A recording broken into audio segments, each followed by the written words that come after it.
I was 20 years old, the most embarrassing thing in the world to me was the fact that I was still a virgin.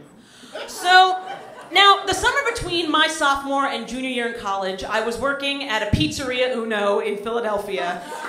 Just so you know the starting off point of this story. And there was no one better to dick around with than my best work friend at the time, which was this guy, Matt, and we were always together, and suddenly he blurts out, "Oh my God, I forgot to tell you.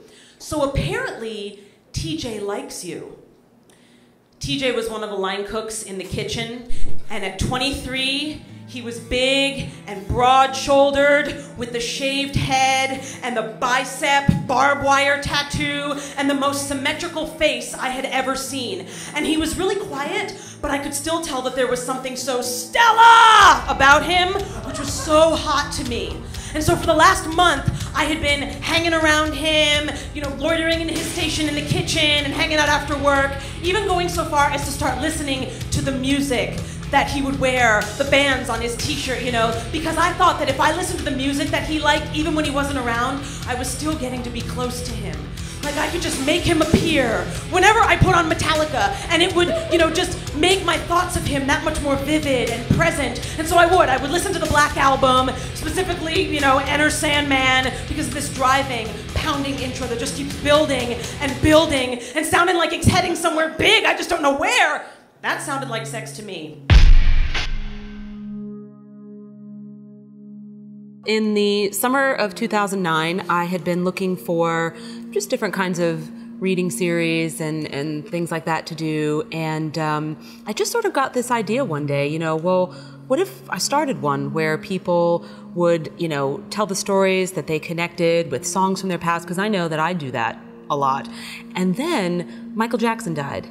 And when Michael Jackson died, Facebook blew up and people are quoting lyrics and doing all of that kind of stuff, but what they were also doing was saying things like, I remember when me and my friend bought the album Bad in the dead of summer and we had to listen to it in the one room in the house that had air conditioning, or somebody else would say, I remember singing Man in the Mirror at my grade school talent show, but I sang Hand in the Mirror and not Man in the Mirror, and I thought, oh my God, this is what I'm talking about. Like, people are already doing this. They are on board with this. I absolutely have to start this. And I was trying to do everything that I could. Anything that any 17 3/4-year-old girl would do to try to get a guy to notice her. Basically, I stalked him. I found out that he liked champagne, so I started drinking champagne all the time until it made me really puke pink, and it was nasty. And then I found out he liked Led Zeppelin, so I got a dungaree jacket and I painted all the Zofo symbols on the back of it, and then I wore it out on one of those really freezing cold spring nights where it's 45 degrees. I'm wearing with a little tank top. I'm like,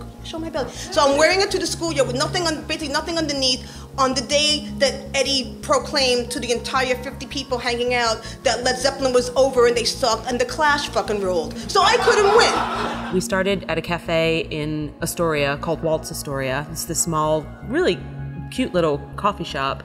And then about May of that year, I had invited Dustin Nelson to come and to read. I had known Dana, who is the host of the soundtrack series, for a little while, and she asked me to come and read at when it was still early on, and she was doing the event in Astoria. But we sat around talking afterward, and she seemed to have really big ideas for it and wanted to, it to be a bigger thing and move somewhere that could have a lot of people. And I immediately was like, I want to help you put this on. And he kind of said to me, oh, you're looking to move? And I said, yeah. And he said, well, do you want to be at LPR?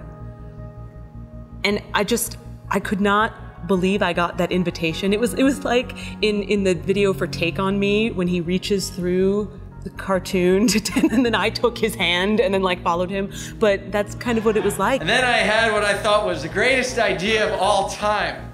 What if we had a marathon lovemaking section to the soundtrack of Jesus Christ Superstar? If visceral and epic was what I was looking for, then this soundtrack would be it. Aside from the awkwardness of having to switch from disc 1 to disc 2 after Judas receives payment for betraying Jesus. This is something where it had a combination of a great idea, great talent, and an incredibly agreeable audience. And it's basically a performer's dream.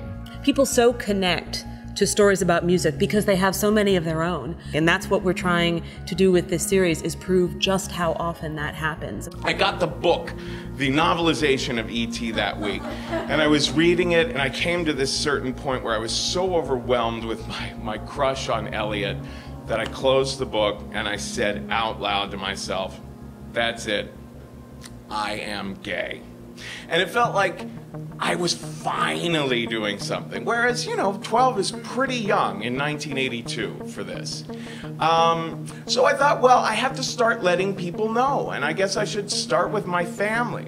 But around that same time, the song Sexual Healing came out by Marvin Gaye, and my mom set myself and my sisters down, and she said, if this song ever comes on the radio goes off.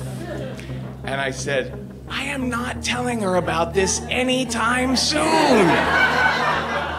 In February, we had a feature in the New York Times. In March, we were on New York One.